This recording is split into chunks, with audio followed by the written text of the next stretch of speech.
What's going on, everybody? It's Steve with the Interrupted Podcast, welcoming you to another show, another episode with a powerful conversation. And it is my greatest desire that, quite frankly, this hour or so that you're going to spend listening to the show will be interrupting to your life in the most positive of ways, because every day there's so many interruptions coming into our lives that are difficult to address. Some are small ones, some are large ones, but they're interruptions that need to be addressed. And the best I can help you to prepare for every type of life interruption that's going to come your way, that is my mission. That is my goal. And so through the stories, through the conversations that I'm able to have with high performing, really noble and courageous individuals that come onto the show, I'm hoping to better equip you and help you to become more capable in every area of your life, whether that's your faith, whether that's in your marriage, whether that's being a better parent, whether that's being a better leader, a coworker, you name it, just providing peer support for those that you're around. I want you to be a man or woman of great influence and impact of those you are constantly around. And for quite frankly, thank you for taking the time to educate yourself and to be searching through podcasts and information that's available to you to hopefully glean some information that will better serve you and add a great deal of value to your life. And with that said, if this episode and the other episodes that we've had have added value to your life, reach out to me. Let me know that. Connect with me, whether it be on Facebook or Instagram or any of the socials, LinkedIn, you name it. Over on YouTube, we have a channel both for the Interrupted Podcast and the Interrupted Outdoors. There are so many avenues for you to be able to be in contact with me and hear what is my greatest purpose, to provide high quality content and education to you to help you have a more impactful and meaningful life through these conversations that I have. So connect with me. Make sure you're subscribed so you're getting the latest information and shows that are coming out from the Interrupted Podcast, and be able to keep up to date with us. If you feel that there is a great deal of value coming to you from these shows, hey, jump on the Interrupted store, purchase a t-shirt. Those proceeds go right back into the show so I can keep bringing high quality content, keep everything live and coming at you. There is some expense in it, which is just it's a labor of love in many respects for me, as this is a mission I'm on, and I get a great deal of meaning and purpose and education for myself while I'm on this journey of having these podcasts come to you. So definitely take a moment to listen to some old shows if you are all caught up. There's some really powerful stories that even I find myself going back and listening to the men and women I've been fortunate enough to come in contact with. But let's go ahead and get into this show today. It is with an incredible man that I was fortunate enough to meet through a mutual friend who has just a powerful organization. His name is Blake Brewer. Blake has an incredible organization where you can actually go and visit his website, the Legacy Letter Challenge, where he is on a mission to encourage and help 1 million men write a meaningful, purpose-filled letter that is well written to their children. The reason he's doing this is because he was fortunate to have an incredible father in his life that he tragically lost. And it's a difficult story that he shares during this show, but it's one that is incredibly inspiring when you hear the whole story.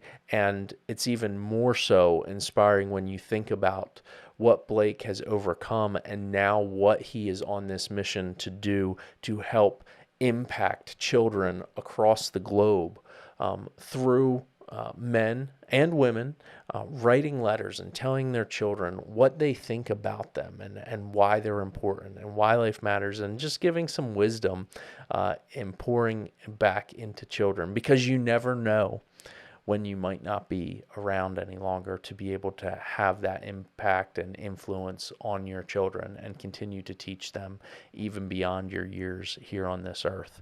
So Hopefully, left you hanging a little bit, didn't give too much away, but this is a really incredible story. And Blake is a very articulate man, and he has a really cool way of delivering his message. Be sure to check out the show notes where I'll have all his website information related to contacting him, some cool things that are coming down the pike for him with his with the legacy letters. So definitely check that out. So without further ado, let's get right into the show with Blake Brewer. Hey, Blake, welcome to the Interrupted Podcast, brother. Thanks for taking the time this morning.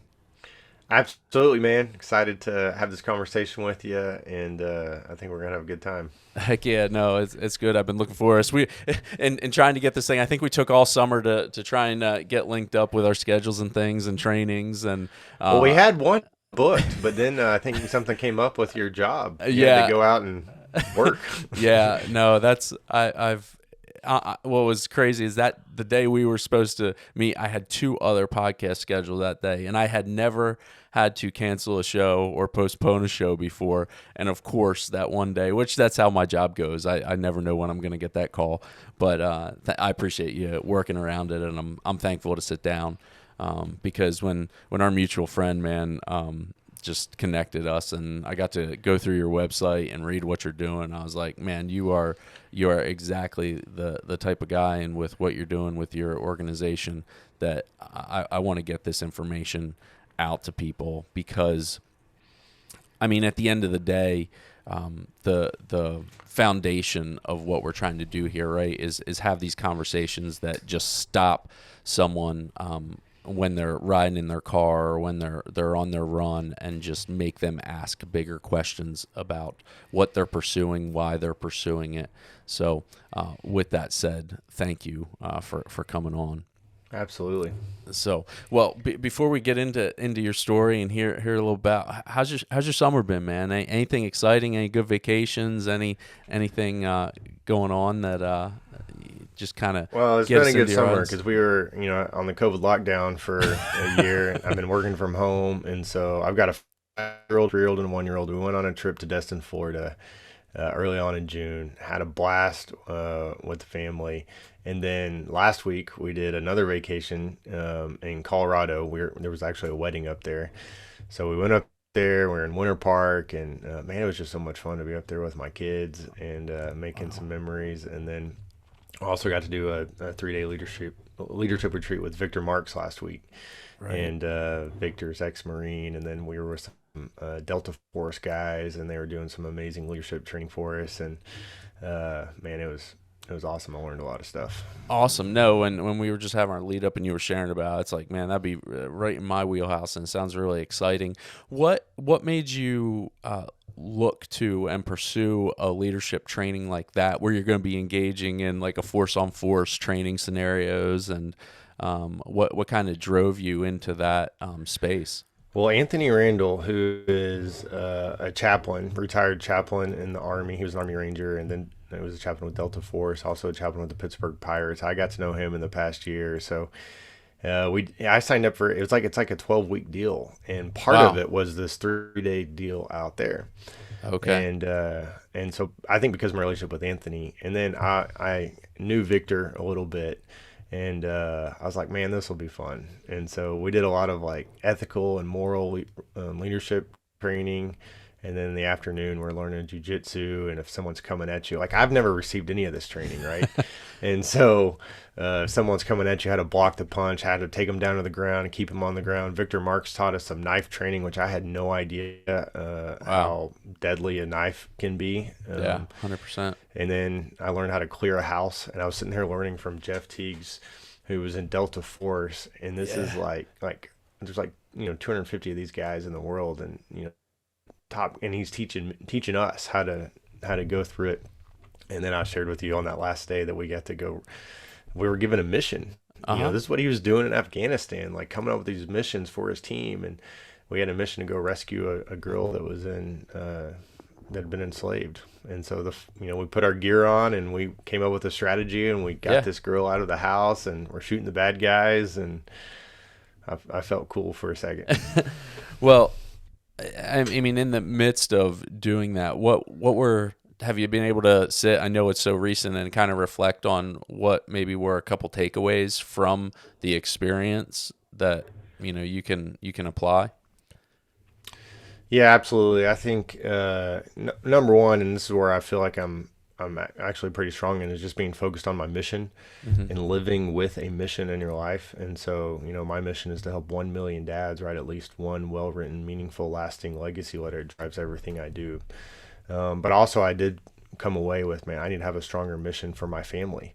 Oh, wow. What is the mission for my family? Because that'll drive everything that I do. I don't want to get to the end of my life, which I think about this a lot because of what I do. But I don't want to get to the end of my life and think, man, I missed it. Like, Yeah. I focused on all this or that, but the thing that was most important to me, my family.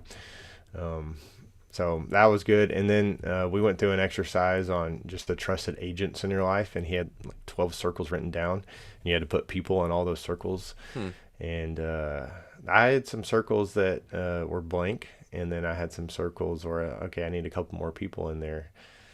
So it was a really good exercise for me.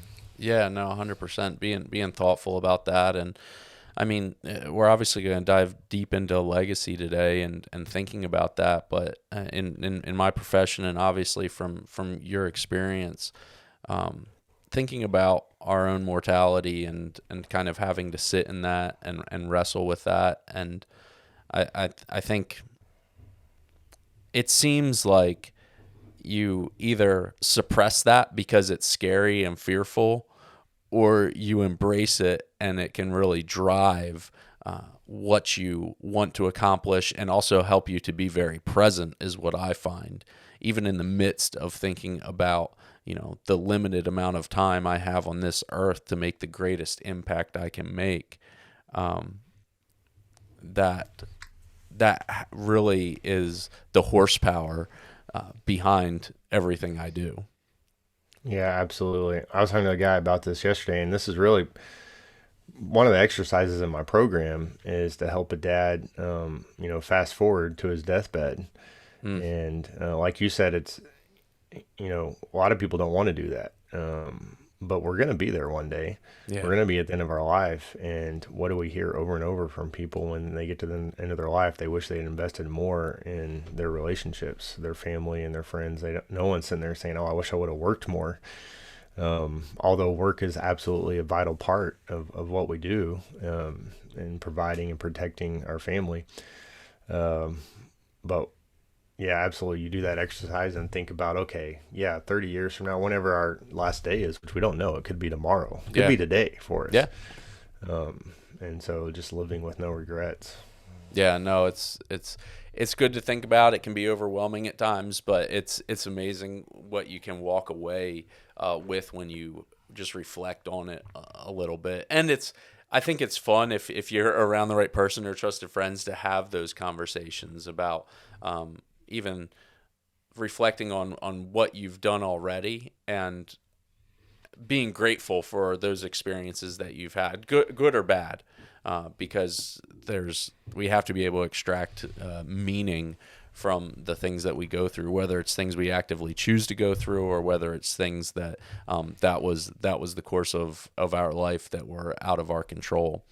And so, to gain a greater perspective, and to go with how you are supporting and helping men all over this country, and striving for that 1 million.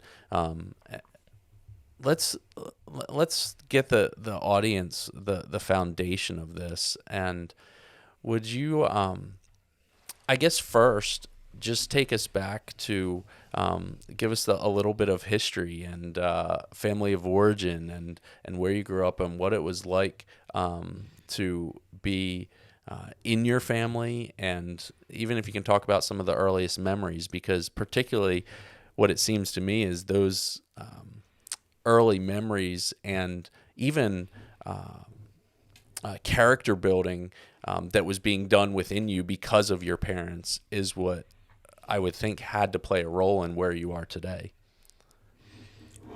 Yeah, absolutely. And it's, when you think about your life growing up, it is interesting how those certain memories stick out. And you're like, oh, okay, why did this stick out? Why does this stick out to me? It doesn't seem that important, but I'm remembering this for a reason. Yeah. But I grew up in a conservative Christian home. Both my parents are from Louisiana. That's where I was born. Well, in second grade, my dad got a job transfer to a suburb of Dallas, Allen, Texas, and he was in hospital administration. Now, before I was born, before I came into the scene, my dad was a football player, and so my Okay. claim to fame growing up was that my dad was Terry Bradshaw's tight end at Louisiana Tech, and Wow. so that was fun to tell people, and so they were best friends and roommates. My dad caught Bradshaw's first touchdown pass their senior year. They were both, were getting drafted. Bradshaw went number one to the Steelers. Obviously, my dad went like in the seventh round. Okay. But I have this really cool picture of my dad and Bradshaw in the Oval Office with President Nixon. Oh And man. so there, and you can imagine like Louisiana Tech, small college, North Louisiana. They were famous for in North Louisiana, Yeah. and so that was my dad. My dad was a tight end, big guy. And so everyone kind of knew this about my dad. By the time I came along, he was 33 when I was born, so that was well in his past. Yeah. Um, but we grew up going to church every Sunday, and my dad was my coach. He was my football coach and baseball coach. My dad was he was not a storyteller. He was a little more private. Okay. Um, and I didn't even realize, you get around some other dads, you're like, oh wow, these dads, talk a lot or share a lot, and that wasn't my dad. But I have memories of my dad, reading his Bible before I went to bed, Mm. and also have my dad loved the JFK conspiracy, and so Really? he loved reading about that. And so I remember going in there and sitting on his bed at 9 or 10 o'clock at night, and he's kind of telling me about it, what he thinks about it. Yeah. So he just liked to read. He read a lot.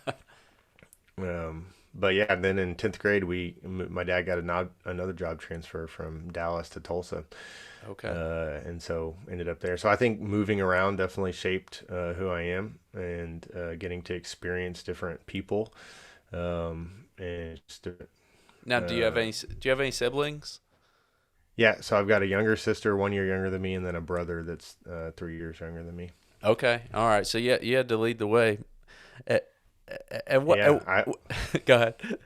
Well, I felt a good pressure to be the good older brother. But then I will say when I got to older in high school, I was definitely just trying to do my own thing. They can fend them for themselves.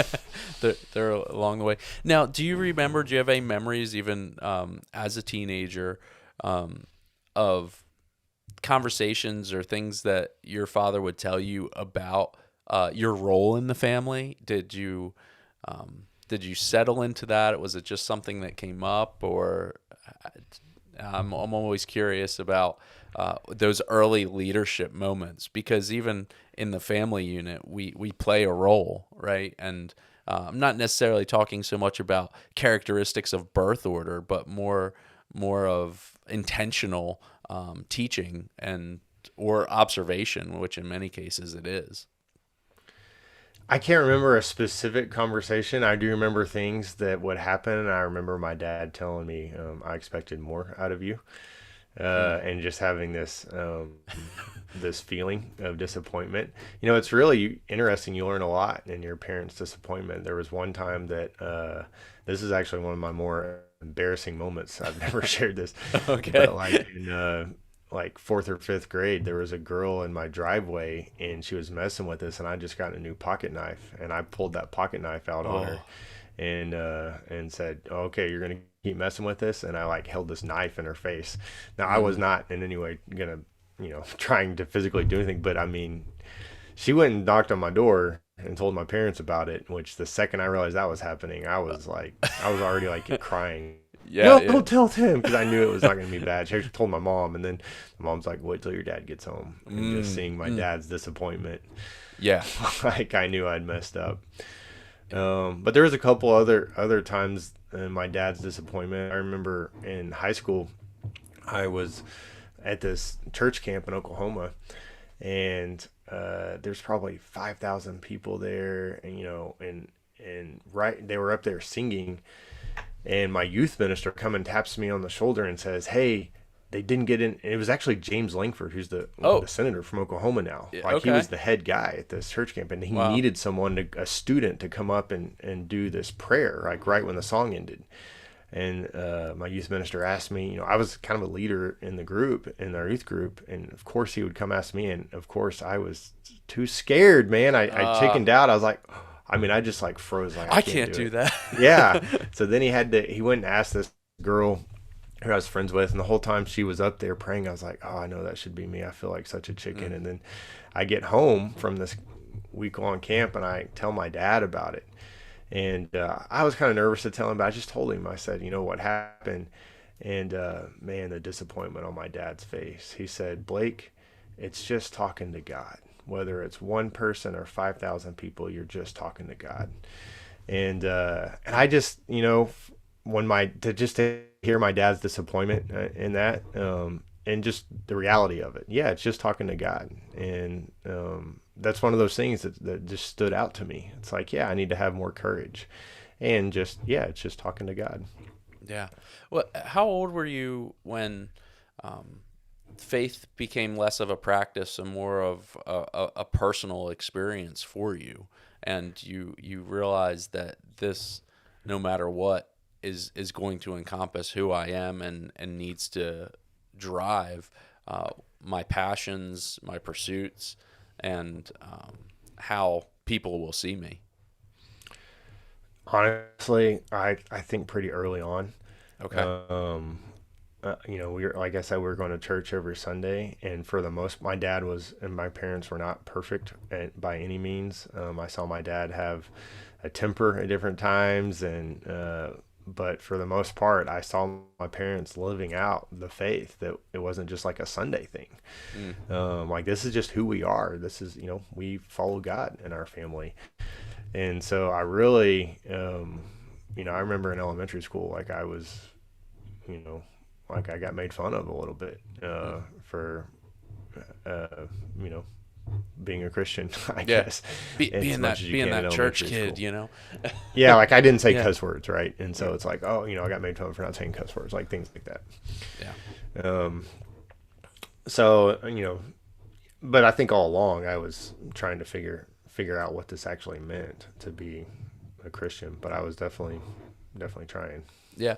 Outside of your parents, were there any other really big influences, the people that were pouring into you and helping you, create the trajectory and or even, set ambitions and goals for your life? Definitely both sets of my grandparents. So I Okay. would go spend a week with them each summer. My dad's parents took me on a 3 week camping trip, 3 or 4 of my summers, like in Oh, elementary sweet. school out west. Mm-hmm. Went to Yellowstone and Rocky Mountain National Park. So they were, man, they were just enforcing a lot of the things that my parents were teaching me. So they had a big influence on my life. And then there were some other people as well, like my youth minister, Jimmy Smith, in Texas, and I would also say my friends' parents as well. Okay. I remember one of my best friends growing up, Aaron Pearson. I'd go to his house for dinner, and just to see his family, man, they loved each other. They had a good time. They laughed a lot at the dinner table, and I just it was we prayed before the meal, so it was just reinforcing what my parents were teaching me at home. I go over there, and Mr. Pearson was awesome, and so I think those are 100%. some of my influences. Yeah, and what had your attention at that time? Like, where was it? Just was it following sports? Was it girls as a teenager? Was it did you just want to have your nose in a book? Everybody has different things. What had your attention that was shaping you? Yeah, it kind of changed Okay, every year. I would say which is like pretty six. typical. Yeah, like sixth grade, I was the reader. We had a Okay, program where if you read 100 books, I can't remember what you got, but you got something. And I was one of the few people that read 100 books. I would stay up late at night. Like my parents said, go to bed, and hmm I would sneak a flashlight into my bed, okay, and I would read.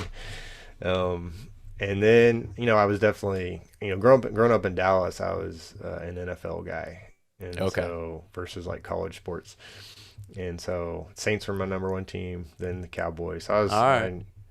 I loved the NFL. And then when I got into middle school or in high school, I was definitely trying to impress the girls and be as friendly with them as I could. Yeah, And 100%. yeah, we had a good time. Right on.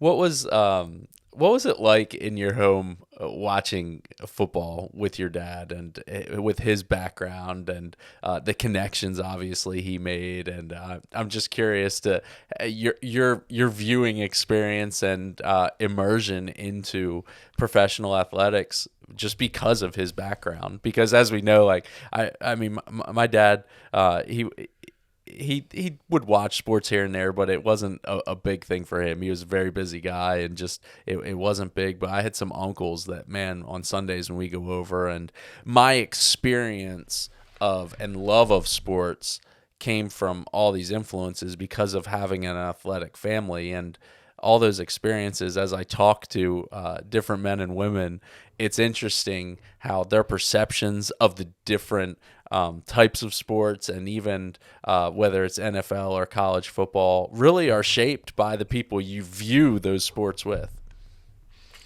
Yeah, we were a football family. I mean, we were coming home from church and turning that on. My sister, who's a year younger than me, man, she probably knows more about football than most guys. Like Okay. she loves it, she knows it, and so I think all of this comes from my dad. In high school, he became a ref. Or an umpire, Okay. because he just loved the game so much, and Hmm. so he was like a high school ref. But I remember in Dallas, and this is probably in like '95, right when they signed Deion Sanders, Okay. and so I remember my dad calling into the radio show, Randy something. It was like the big sports talk show, and my dad was calling in because he wanted to make a point about there was a touchdown that was scored, and Deion Sanders was getting help from the safety. And he was calling it like, why is Deion Sanders? We spent so much money on Deion Sanders.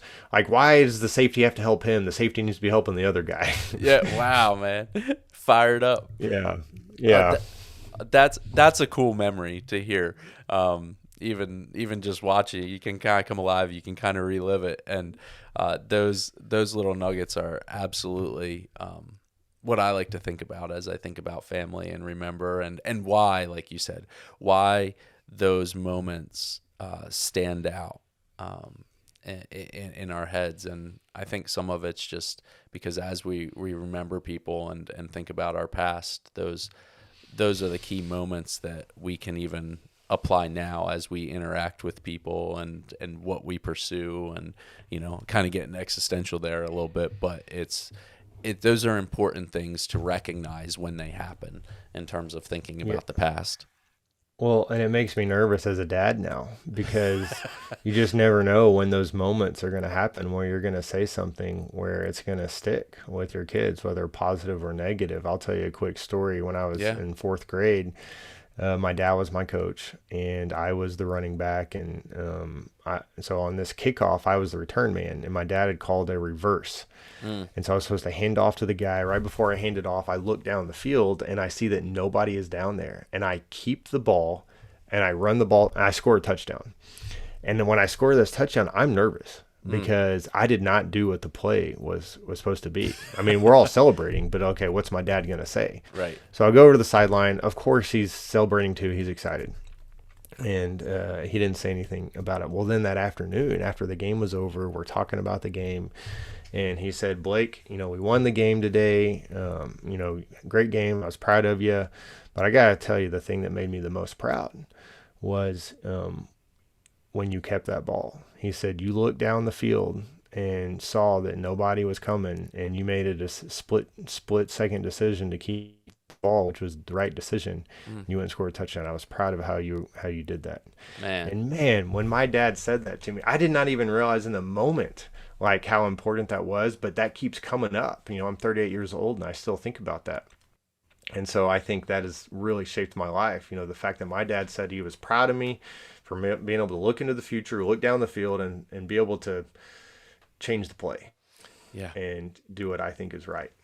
Yeah. That transition into personal decision making rather than just execution of what you're told to do, but taking every bit of information, all the resources, all the knowledge that you've gained up at that point and actually apply it on your own.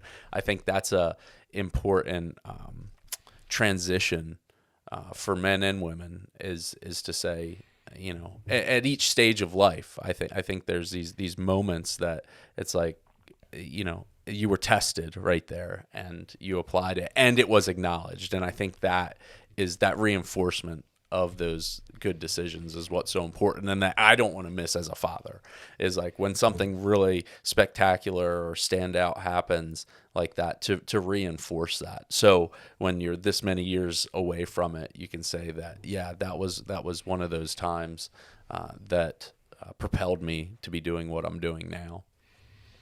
Well, absolutely. And you touched on something, and I'm dealing this with my kids right now. There's reactionary parenting, and then there's being proactive and really affirming. And so it's really easy just to get into this spot where whenever you only say something when they do something wrong. Hey, that wasn't the right thing to do. Stop doing that. Yeah. You get them in trouble, however you discipline them. But to really think ahead and to really say, this is what I expect of you going forward. And then when they do it, like catching them doing the right thing and affirming it, right then. So we instituted in my family just a couple weeks ago because it was not working, man. They were not obeying and they were whining. And we instituted the reward system. And we said, hey, when you get 5, you get a star if you do something good, or if we catch you doing something good, if you obey us, if you go through the bedtime routine, all this, man. You get 5 stars, you get a prize. And these prizes are like from the dollar store. Yeah. Dude, they're eating this stuff up, man. And this is just natural human motivation. You and I are the same way. Like, give me a reward and okay, I'll do the right thing. And that's what, it's working. Right. And I think that's an important stepping stone to say, hey, these are external motivators and, enjoy how good it feels to reach that accomplishment or achieve those 5 stickers. And then how can we shift that as parents to help our children internalize then and have that internal motivation to say, hey, I want to do this. I'm going to put in the work, and ultimately the reward will be special. And that's just important to instill in children. And I mean, you can tell when adults have never made the shift. It's if you don't dangle something out for them, they aren't motivated by it. And I think each and every day as we wake up, that's a hard thing to do. I don't know the recipe for it. I think it's a deeply personal thing and an experiential thing, but it is difficult. Absolutely. So, well, would you, you've shared your story. I can only imagine how many times, but I'm sure the audience after intros and talking are curious as to what led you to this moment in time where you are just pouring so deeply and the why behind your organization. Would you just take some time and share your story about your dad and the vacation and what led you to this moment? Yeah, absolutely. So in my family, there is before May 23rd, 2003, and there's after May 23rd, 2003, because that was the day that our life changed forever. I was 19 years old. I had just finished my freshman year of college. My mom had booked this vacation for us in Hawaii. We had gone to Florida and Colorado before, but obviously we were excited to go to Hawaii. This is like our pinnacle vacation. Yeah. Have you been there before, Steve? I have not. It is a bucket list vacation spot. So I hear it's beautiful. Well, I've only been there a couple days. It was supposed to be a longer vacation. And the first morning that we were there, we woke up. We decided that we were going to go snorkeling. We talked about renting mopeds. And I'll never forget it, but my dad made this joke of him like sitting on a moped, and it's like, can you imagine him on a moped? Because he's like 6'3", like 230, and so we just laughed about it, and we decided to go snorkeling at this place called Hanama Bay. Okay. And it's one of the most beautiful beaches. And we get there, we go out in the water, all of this, and then we come back on, and we're seeing beautiful stuff, sea turtles, all this stuff. It was amazing. And we come back on the beach, and we lay down, and everybody lays down. My mom, my sister, I lay down, and my brother and grandmother were back in the condo for some reason, but my dad doesn't lay down, and he says, "Man, we're in Hawaii. Like I don't want to lay down on the beach. I want to go back out there." And so he started walking down the beach, and I remember kind of having this dilemma, like, oh man, I'm kind of tired. I just want to lay here, but actually, I want to go be with my dad. Mm. And so I ran and caught up with my dad, and I'll never forget the look that he gave me. It was a big smile, and he just said, "Ah, look who decided to join me." And it was, I've thought about that and reflected on this so many times. And what I realized, what my dad was doing for me in that moment, is he was just simply expressing that he enjoyed being with me. And this is one of the best things that a dad can do to show love to your children, is to just enjoy your children, put down the phone, put down the distractions, and just enjoy being with someone. That's one of the best ways you can show love.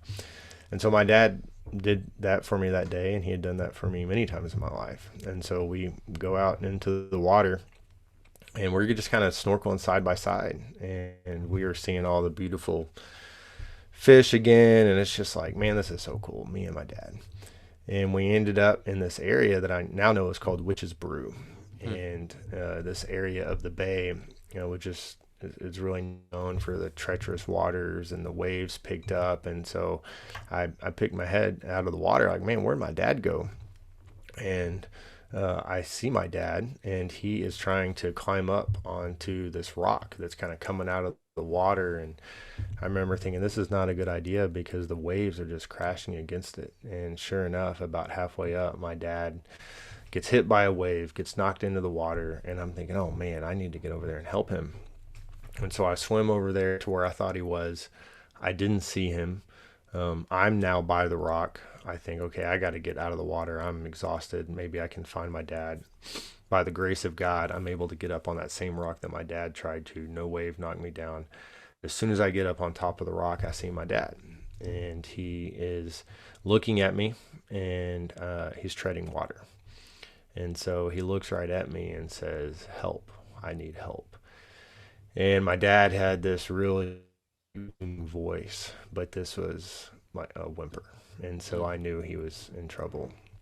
And so I immediately turned around and faced the opposite direction, where the lifeguards were and the beach was. And I mean, they were so far away, they're like ants. And so I had no idea if they could see me. And so I just started waving as big as I could, yelling, "Help, help," and turned back around, and I had a decision to make as I looked at my dad. And do I just stand here and watch this, or do I jump in? And I couldn't just stand there. And so I jumped in after my dad. At this point, he was probably 20 yards away, and I jumped in, swam to him as fast as I could. And when I got to my dad was underneath the water, and he was unconscious. And so at this point, oh man, this really is serious. I've got to get my dad to shore. But now, I mean, I've got to swim with my dad around this other side of the rock where the water is calmer, and get him to the beach. It was almost this impossible task. And I just started swimming with him. And luckily, I don't even know how many minutes it was, because it seemed like forever. But a nearby snorkeler that heard me yelling showed up, and that person took over swimming with my dad. And then the lifeguards showed up. I had gone to shore. They brought my dad to shore after me, and started doing CPR to my dad. And I remember being next to my dad, and I was on my knees, and I was just praying to God, "God, please save my dad." And I was looking at him, and honestly, I really thought it was going to be like the movies where, their eyes kind of open up and they kind of gurgle out some water, like surely he's going to come to at any moment. But he never did. And at this point, my mom and sister, who were laying on the beach, they see all the commotion down there, and they said, "Hey, that's where Dad and Blake were." And so they run down there, and their worst fears came true. I just remember the look on my mom's face as she embraced me. My dad was still like right there next to me, and they're doing CPR. I said, "Mom, I don't. It doesn't look good." They loaded my dad up in the ambulance. My mom went with him, and then once he got to the hospital, my sister and I followed behind in the rental car. But once he got there, they cleared my dad dead. And so it was just this surreal moment, like literally having like this amazing time, just me and my dad, and then he was gone. And then I was just devastated, and it didn't feel real. We went back to the condo, and and this is after we were at the hospital. I just remember, I'll never forget going to the hospital room and just seeing my dad laying there still in his swimsuit and just being like, "Please wake up." We went back to the condo. Now as the oldest son, I had to start making phone calls, and I had to call my dad's parents, who were devastated. Like, you don't think that your children are going to die before you. Yeah. But I had to tell them my dad's brother, my dad's work, our church, other friends, and it was hard. And I go to the back bedroom, and I'm just sitting there on the edge of the bed, and just, God, what just happened? And where were you? All these questions that anybody would ask. Yeah. And my mom appeared in the doorway, and she said, I was going through your dad's stuff, and I found something for you in his briefcase. And I had no idea what she was talking about, but I saw some sheets of paper in her hand, and she walked across the room and handed them to me. And at the top it said, "Dear Blake, Natalie, and Marcus." And she said, "Your dad has written you a letter. And for the last couple of months, he's been writing this letter, and he was going to give it to you on this trip." Wow. And so, Steve, I got to tell you, even before I read this letter, how incredibly loved I felt that my dad would take a couple months of his life. I don't know what he sacrificed, what he gave up, what TV show he didn't watch, but for him to work on this letter, to write down exactly how he felt about us, and to give us some good at life advice and some other things. Even before I read the letter, I was like, oh my gosh, like this is amazing. My dad came through for me again, even in his death. Yeah. And so that letter absolutely changed my life, and it helped me. Even that next year, my life was, man, I grieved hard. I went back to college. I grieved hard, and I thought about it like all day. But that letter and my dad's words just gave me just a perspective on life and what was most important, and just allowed me to know, hey, life, it's going to be okay. And people face adversity, and but we persevere through it. And so my dad's words were just like in my head, and still to this day, almost 20 years later, my dad's words are in my head, and he's still guiding me. Whether I've obviously gone through new phases of life, from graduating college to getting a job to getting married to having kids now, and my dad's words are still there, and they take on new meaning as I enter into a new phase of life. And so, I can't even imagine where I would be if my dad hadn't written that letter. Yeah. How did what steps did you actually take as your role changed in the family? And obviously from making those calls, that I can only imagine how difficult it is to press through something like that, as you're trying to grieve, as you're trying to be supportive to your family, and accomplish the things, your goals, and to make your dad proud. In that transition, are there standout moments or things as you think about your role as the man of the family, as a teenager? Yeah. Well, I'm not gonna say that I did an amazing job at it or anything. Hmm. Obviously I couldn't be there for my mom in a husband type way. Now I was there for her in a son type way, Yeah. as my mom was grieving, and I ended up moving back home that summer. I was gonna live somewhere else, and I was there for my family that summer. But then the fall came, and it was, everyone was telling me like, hey, go back to college. You've got to go do what you've got to do for your life. And so, um, I had some, my dad's brother and my grandparents, like, man, they in our church family, they were amazing. They took care of us. Um, and so I'm incredibly grateful for that. And then it was probably about, for my mom, she's not the type of person who was going to be single. Like, I knew she was young enough, like she needed to remarry. And also I wanted her to. Yeah. And and so I was encouraging her. I didn't try to keep her from that, Man, which I bet that meant the I world to tried to. her to Yeah, have your I support. remember her calling me and saying, "Hey, I mean, do you like John? Like, this is my stepdad now." She's Yeah. like, because this, and I appreciate my mom so much for this because she's like, he's gonna be, if I marry him, he's gonna be your kid's grandfather. Yeah. Not, obviously not replace my dad, but that's all they're gonna know. Right. Absolutely. And and so we had a discussion. I was like, Mom, yeah, John's a great guy. And so anyway, she married him, and it was about 10 years later. No, Okay. yeah, 10 years or so later. And she actually called to tell me. She goes, "Hey, I got engaged last night." And I said, "Well, Wow. Mom, you're not going to believe this, but I'm getting engaged next weekend." And so we were engaged at the same time together. That's kind of cool, man. Yeah. Yeah. Right So on. that was, yeah. Now, and honestly, I'm not gonna lie, John hit the jackpot by marrying my mom and marrying into our family. And so he was a Yeah. bachelor. He's got two awesome kids. They're growing, they're my age, but he was kind of living the bachelor life, Yeah. and he got my Oh, mom, that's and a fantastic story in and of yeah, itself. That's yeah, no, just the way children can support their parents, you know, and what it must mean to them in those moments is really important.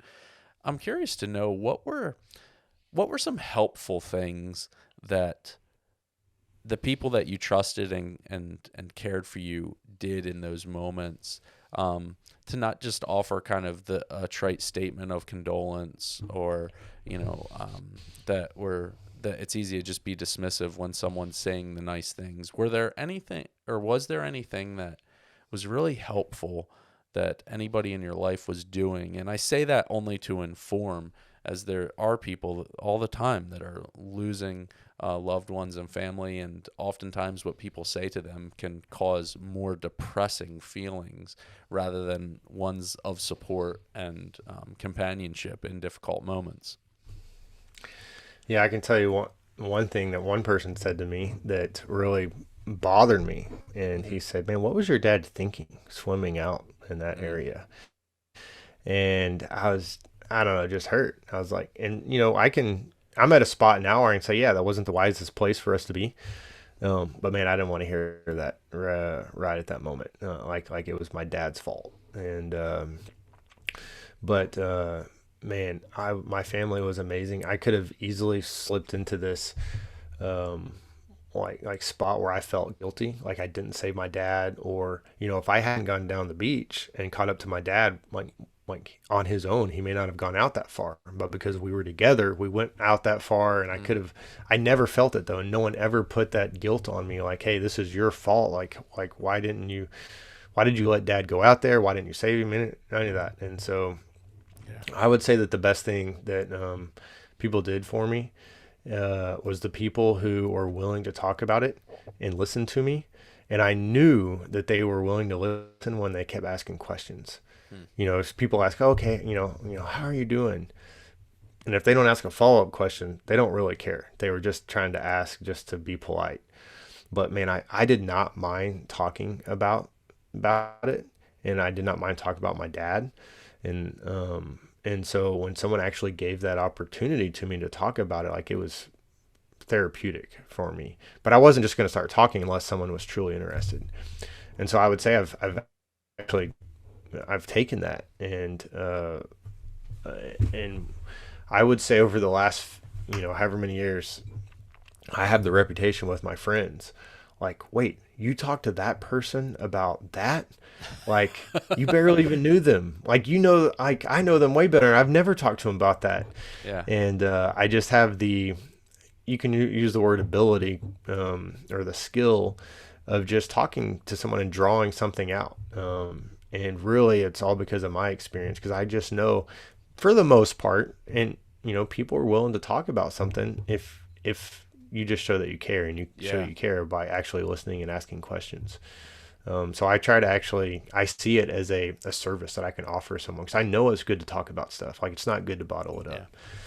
up. Um, Yeah. Your so it's, statements aren't what are oftentimes going to heal. It's the interesting questions. I love that you said that, of being thoughtful and even measured in some respect with your questions. yeah. And I think people get nervous, like, oh gosh, if we get into this conversation, I don't know what I'm going to say. I don't know how I'm going to respond. Right. And it's really, if you go into it like that, yeah, that is overwhelming to think. But really, it's just asking more questions, and just saying you understand. Like, people aren't looking for advice. I wasn't looking for advice. Like, I don't need you to tell me what to do. Now, you can tell me, man, your dad would be so proud of you, or I know your dad loves you. I don't mind that. Yeah. But I don't need advice. I just need someone to listen. Yeah. Man. How does it sit now? I mean, with having, because of your organization having to tell that story. I mean, I can still see, the seriousness and, um, what that has to well up. And do you become numb from telling the story so many times, or is it really healing for you to be able to talk about it and really share your dad's legacy in your life now? Is it exciting? What kind of emotion does it evoke? Man, it kind of depends on what mood I'm in, I guess. Okay. Because there's definitely, when I tell the story, I can break into tears. Or like today, I didn't really get that emotional. And, so there's a part of it that, okay, I don't know if you get a little numb to it. I can get that way, Yeah. where you just share it and it's just the story. Because it takes a lot to like fully let yourself get emotionally Yeah. involved in it, and you just like it's very taxing.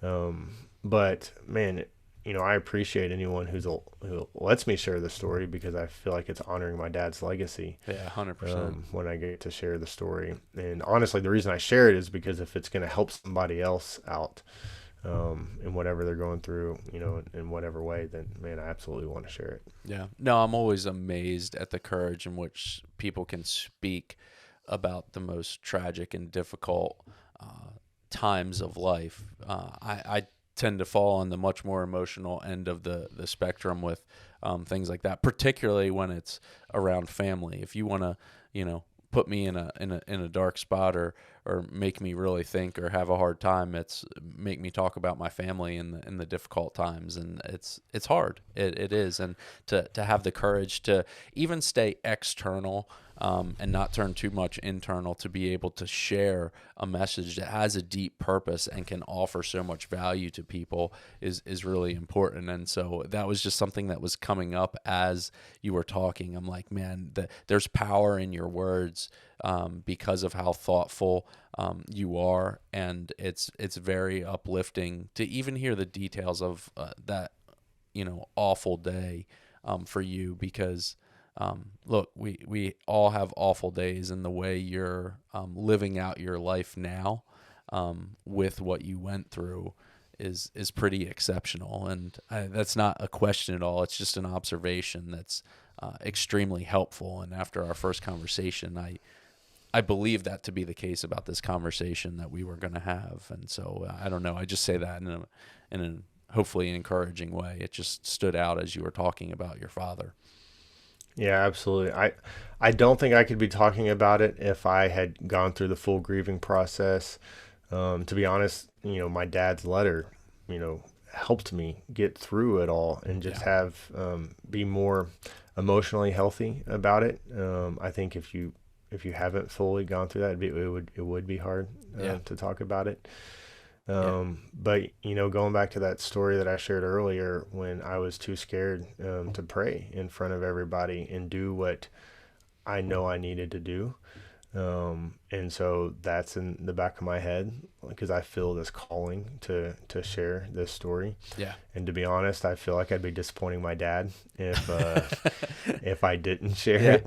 It's amazing the power of a father's words. Like how whether people listening out there have had an exceptional dad or they've had a very awful experience, the father's words will always be there. They just, there's something about them that just stick with us, probably right up until the end.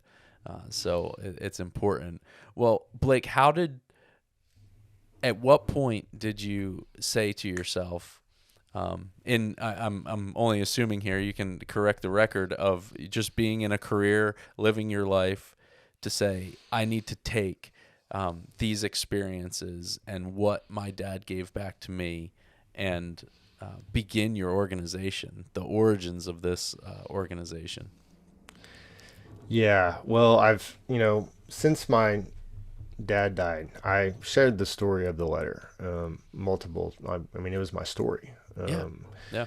And so I'd share it one-on-one with people. I'd share it from the stage, usually about once or twice a year.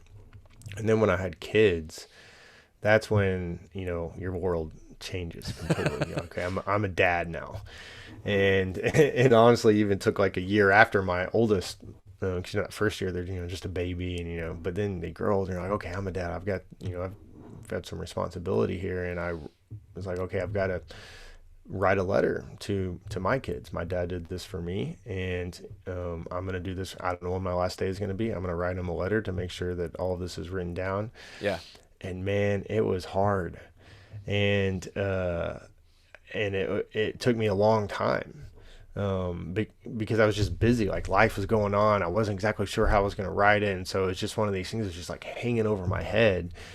And it's like what? Like if anyone knows the value of getting this letter finished, it's me, and I'm not getting it done. Yeah. And you got to get it just right. Like it has to be perfect. Right. And so that was going on in my life. And then at the same time, I heard a speaker talk about how his life was changed by a letter from his dad.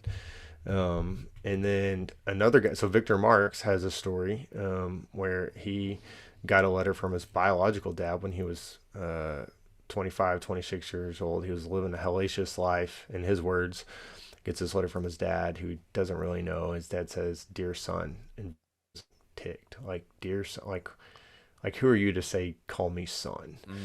And basically his dad was writing this letter of apology, of saying, "Hey, I've been a bad dad. I want to have a relationship with you now." And his dad actually had become a Christian. And so he shared these things. And this letter changed Victor Marx. It started the change of Victor Marx's life. And he began a relationship with his dad, and his whole life changed. And it all started with this letter. So all this is going on, and then it just hits me one day. I'll never forget it. It's like, hey, I got to help dads write this letter. Like, I'm going to do it. That's my calling. But it wasn't this thing, okay, I'm going to start tomorrow. Yeah. It was like, okay, once my life gets in a good spot, I'm going to go off and do this. And I was talking to a new friend, and this guy was a professional speaker, and he had created some courses, and I was just telling him, my stuff, and I tell him, I was like, man, one day I'm going to create a course. I hope dads write a letter. And I told him the story of my dad, and he like looks at me with tears in his eyes, and he's like, "That's your story?" He goes, "What are you doing? Like, you're absolutely called to help dads write that. Like, dads need to be writing this letter. And if anyone is to do it, it's you." And man, as soon as he said that, it was like one of those moments where I was like, he's exactly like, what am I waiting on? And so I went home and told my wife. And I was in the middle of starting this other business that wasn't going so great. Okay. So it was actually really easy to say, okay, we're dropping everything. And within 24 hours, like, my full focus was on this. Wow. And this guy that had told me this, he's like, "Man, I'm going to help you do it." And so he's been helping me for over the last year. Wow. And man, it felt so right and felt so good from the beginning. Because I had all said, yeah, I'd have no ambition to be a speaker, and now I'm like I'm speaking to this really big church in Dallas in a couple weeks, and I'm fired up. I can't wait to share. And I'm Yeah. also speaking to an HVAC company and bringing me in to speak to their employees. I cannot wait to share. And it all goes back to, because it's my story. This is my mission, and I'll absolutely share about my dad any chance I get. So, Yeah. uh, What are the um what are the components? What are the things that you teach people? Is it, more about just connecting on an emotional level? Are there actual components that you encourage dads to think through, to put in these letters? yeah, so we've got 10 lessons, Okay. and I tell the dads as I'm going through it, I'm just your guide. We're gonna follow this formula, but this is your letter, and you're writing it. And I'll give some dads some sample letters so they can see what some other Yeah. dads have written. But ultimately, this is your letter. This is your kids, and I also tell dad, like, man, we're on a mission to help a million dads, but we're keeping track of every single dad that writes a letter. Like every dad matters, every letter matters, every child matters. But we do have a couple lessons, 4 lessons, before they even get started on writing the letter. Okay. Because I tell dads, hey, this is not the type of thing where, I'm sure you've never done this, Steve, where on Valentine's Day, you go to the grocery store and you come back home in the driveway and like write a letter real fast and then go home and give it to your wife. Yeah, yeah. We couldn't do something like that. That's not this type of letter. Like we're really putting our heart and soul into this letter, and we're getting our best thoughts down. And this is something that our children cherish forever. Our grandchildren, our great grandchildren will know how we felt Yeah. about our family. So we need to get our heart and mind in a right spot to write this. And so we have some lessons where we help dads think through, why are they writing this letter? What are they hoping to accomplish? What's the vision of their family? We talk about their relationship with their father.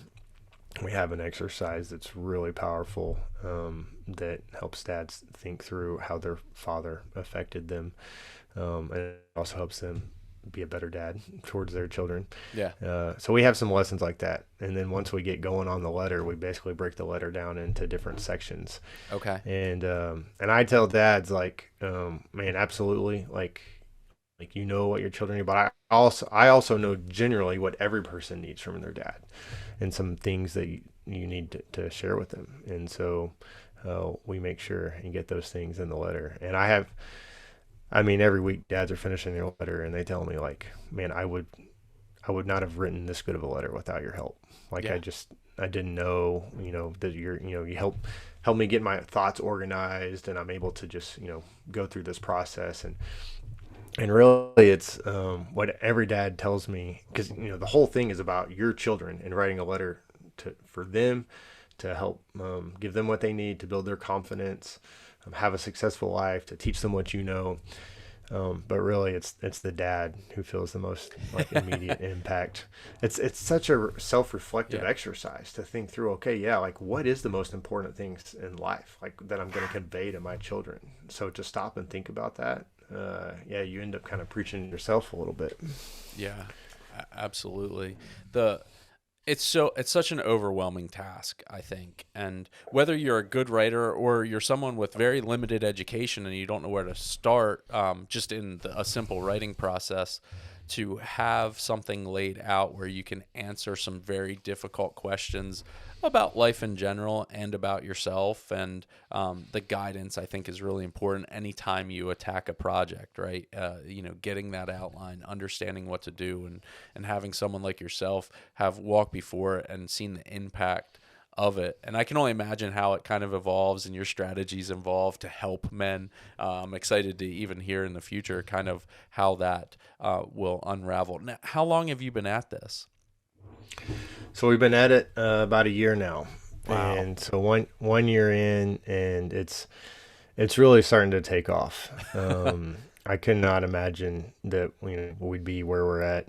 So we have our online course, that's $147. So dads can sign up for that, go through the program, go, video lessons of me. So a lot of dads do that. Okay. But one of the things I could not have anticipated was how many people would want to buy this as a gift for others. And so a lot of people are buying it for their employees. And Wow. so, companies want to tell their employees like, hey, we really care about you. We care about your family, especially in the job market that we're in where it's, you want to keep the good employees. And Yeah. so it's very competitive. But then a lot of people that are in industries where there's like clients or customers, they like financial advisors, insurance agents. Yesterday, a CPA, I sell like a package where they can give my program as a gift Wow. to No, someone, and so that's a really cool. Angle is not the right word for it because it's deeper than that. But to create opportunities for people to engage with this material is I think what's most important. And it sounds like you're doing that pretty dynamically and having a lot of options. So what's the website? you can go to legacyletterchallenge.com. So people go through the course, but we also have the like I do some one-on-one coaching as well. One of the first Okay. guys that I coached was the vice president of the Arizona Cardinals, Wow. and it was so cool, man, how this all came together. But I told him about my mission, and I said, man, and I felt it was one of those moments where I was like, okay, God set up this connection. He didn't even know what I was about and what I was doing. And so I told him about it, and then I just felt like, man, I got to offer this to him. I said, hey, Tim, I'm on a mission to help 1 million dads write this letter. I'd love for you to be one of those million. I can help you do it. He said, absolutely. Mm. And so we've helped him write his letter, and he's got a 12-year-old and a 9-year-old. And so he wrote a letter to his 12-year-old daughter and gave it to her on her birthday. And for him, he said, my daughter is a teenager now, and I know that the world is going to be coming at her and trying to tempt her and trying to shape her identity and tell her who she is. And I know that more than any of voices from the world, she needs to hear her daddy's voice, and she needs to know how much I love her and how proud I am of her, that I believe in her. Yeah. So that's why he wrote the letter to her, and he sent me the text after he gave it to her. He said, hey, I just gave her the letter. And she took the letter, and she went into the bedroom, and I could see through the crack in the door. She was reading it, and she got emotional. And then she came out and gave me a big old hug and said, Daddy, I love you. Mm. And so he sent me that, and that just made Oh, my that day. even hits me right now just thinking about that. And goodness, that what an important moment. And you might be able to speak to this. What I'm thinking about is while you're thinking about the future and you're thinking about what you're trying to tell your children about the world and about them and what the relationship means, to have for a father and child, that can only stand, I would think, to make you more present and have a level of clarity as you engage with your children from that point forward. I would think the benefit may almost be greater because now you've articulated something, you've almost set an expectation moving forward from the moment that letter transitions from your hands to theirs in a way that I think would be extremely powerful because you're being walked right into a much more intentional relationship and a vulnerable one, right? There's such a level of humility when you tell someone what you actually think about them. Oh yeah, absolutely. And because now you've stopped and thought about, okay, what is the most important? What am I trying to teach my kids? And so one of the dads told me that his daughter brought home her report card. And so again, just to set the record straight, I help dads who write their letter to their adult children who are they're like grandfathers now. I also help dads write a letter to their unborn child. And so that Mm. unborn child will, for the rest of their life, will have a letter, that was written even before they were born, telling Wow, from that's their powerful. dad saying, I love you. I'm proud of you. So anyway, this dad, his daughter brought home her report card, and she had really good grades. Hmm. But down at the bottom, there were some comments from the teacher that said how good she was at interacting with the other kids and how kind and caring she was. And so this dad pulled his daughter aside and said, "Hey, I'm really proud that you had good grades, but I want to tell you, maybe the most proud is what your teacher said about who you are and how you treat other people." And he said that I learned that in, going through this legacy letter challenge, like that I need to praise characteristics. And so he was applying what he learned already. And I guarantee you his daughter for the rest of her life, she's be like, okay, what makes daddy proud? Oh, it's how I treat other people. And so, man, going back to what we said earlier, our words are so powerful. And so, just being cognizant of that and being intentional with what we say. Yeah, it's almost establishing like core values and a creed in some ways for the child, and it may even help inform the parent in terms of how they need to be in order to make sure those expectations are upheld. I mean, it hits so many levels. That's what's so cool about it to me is, I mean, you can go down any direction and it only stands to improve relationship. And I believe we need so much more of that in our culture now. Oh yeah. So absolutely. Well, like how can people engage with the material? You told us the website. What's are there events people can attend? Do they just send you an email? Do they just go through a website? Walk like somebody's like sitting hearing this right now. They're like, this needs to happen. I want to be part of the 1 million men writing these letters. What would you encourage them to do to participate? Yeah, and we also have just released a course for the moms as well. So Oh, we have sweet. Legacy Letter Challenge Moms Edition. Right on, man. Yeah, so, but you go to legacyletterchallenge.com, you have the different options where you can sign up. We also have a daily or a weekly text that we send out. And so you can sign up for that, and we just call it language. And so we help give dads words and language to use with your children, kind of a reminder. Hey, say this to your kid this week. And so you can sign up for that. That's for free. But yeah, you sign up for the course, and like I said, you can either sign up for the individual, you can do the group coaching. Man, the group coaching is a lot of fun, and I have a lot of dads that buy it. They'll buy it for their friends, and they'll invite their friends. Yeah. And like we just finished with a dad that's guy used to play in the NFL, and he's a motivational speaker now, Anthony Trucks, and so he invited these dads to be on there. And they all didn't know each other, but they all knew Anthony. Yeah. And so it was fun for Anthony, and he's going around the circle on Zoom saying, okay, this is how I know this guy. This guy was my NFL agent. This guy was my pastor. This guy was my neighbor. Oh, and, we used to work together. And then all of these dads are, man, so grateful, to be on this because, you don't get a lot of opportunities to be with other men just talking about being a dad. Yes. And so, Yep. and we were talking about some, next level type things. And man, people were, so appreciative to Anthony. And then at the end of the day, like Anthony feels good because now all of his friends' kids are about to get a letter from their dad and that they'll cherish for the rest of their life. But we're doing some groups like that, and like I'm doing a group of Major League Baseball dads this fall with some names that like future Hall of Fame guys. Wow. Cool. And so I'm doing some Delta Force guys this fall. So my friend Jeff, he's doing this deal, and he's inviting his friends to come, man. and so I can't wait to coach those guys. Yeah. But How man, about it? it's fun.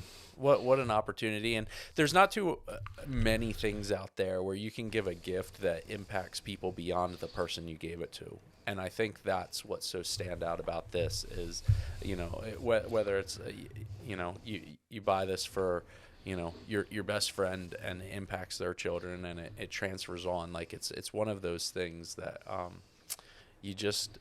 you want people to get behind in a way that there's I can't think of a way that it can't help relationships when you actually tell someone what they mean to you and what you see in them. And so, man, I commend you. As I've thought about this, even preparation for our conversation and thinking about it, I'm yet to engage with the material, but after this conversation, I'm definitely going to be a participant, man, because How many kids it's do you have, Steve? inspiring. I have three. I have Okay. three, and I've written two different letters to two of them. My youngest, I have not yet, but not to the depth in which you're speaking about. And I think that's what's important. I've in the times that I take each day to write and to think, I've written things to them, but it needs to go much further. And I look forward to being able to do that and engaging more with you. Yeah, absolutely. I can't wait to help you. And we have dads who have written a lot of letters. Like I just helped a dad, and he was kind of hesitant to do it, but Yeah, someone invited him to be in the group, and he's like, "Man, I've written so many letters to my kids." And then once he went through my process, he realized, okay, wow, like this, like you're helping me do things that I had never thought about. Um, one of the questions I get asked is, how long should this letter be? And my answer to that is as long as you want it to be, but it can be overwhelming if you think, oh, I've got to write this really long letter. And you yeah, don't have to write a really long letter. Like with my process, you can make it as short or as long as you want to be. And so, man, don't, because if you overwhelm yourself, you'll never get it done. And so I tell dads, no, just focus on writing like one short letter, one page if you want.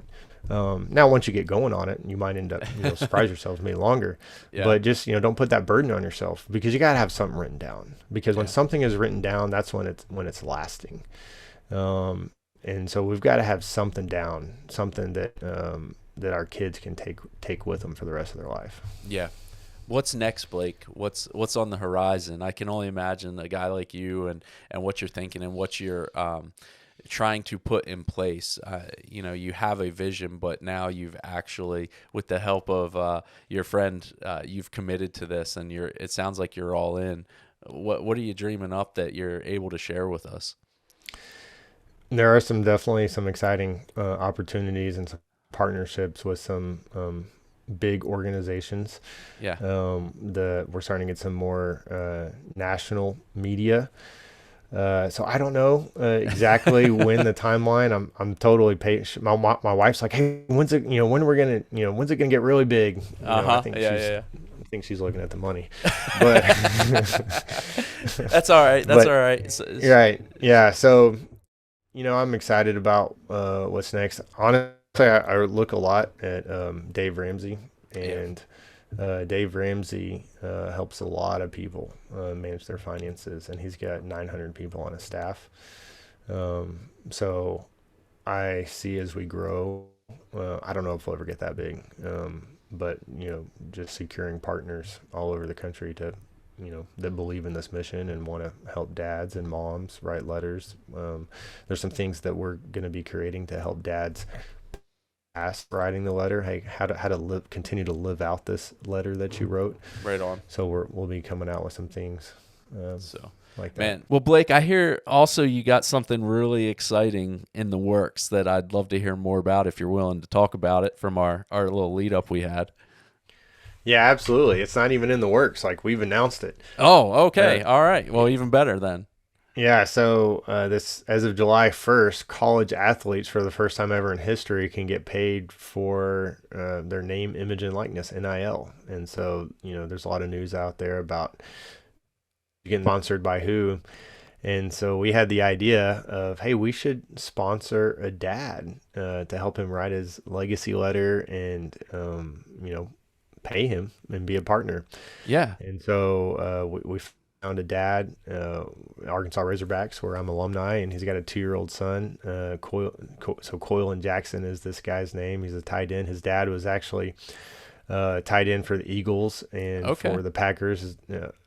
Keith Jackson, he's in the Oh yeah, College absolutely. Hall of Fame. I'm an Eagles fan, so I definitely know who that is. Yeah, so Right his on. son Coylan, amazing guy. He's Keith. I've talked to him on the phone. He's an amazing guy. He's an amazing dad. He actually mentors a group of like 20 young dads right now, and they Wow. specifically there's dads who didn't have a dad, and he mentors these guys. I didn't know any of this when I found got How'd going. you get linked up with him? I have a friend in the athletic department in Arkansas. He's not allowed to really connect me to anybody, but he did talk to someone who like basically knew what I was trying to do Right and on. look for a dad. Yeah. And so they reached out to me and got things going from there. And but it was cool. So that, I mean, we're the first ever NIL agreement that supports fatherhood. And so I will Man. get to say that for the rest of time that we were the first ones. But it was fun. They did a news story on us in Arkansas, and actually in like 5 minutes, I'm talking to another news reporter about it. Right on. So it's pretty fun, and I can't wait for this, to help him write his letter, and Yeah. we'll be posting updates on our Twitter accounts and things like that. Right on. Well, congrats on that, man. That is big news, and a year in, and look what you're accomplishing, man. So the impact is going to be far-reaching for sure. So that's awesome. Thanks for sharing that here on the podcast. Oh yeah, absolutely. I commend you from what that means coming from a new friend. It really kind of has taken me back even from our first conversation at the beginning of the summer to preparation for our time today. Man, it's powerful. It's awesome. It's exactly what I hope is stopping people from wherever they're listening and making them at least think much more deeply about the potential that this has in their life to really revolutionize, really change their relationship, and that's beyond. Um,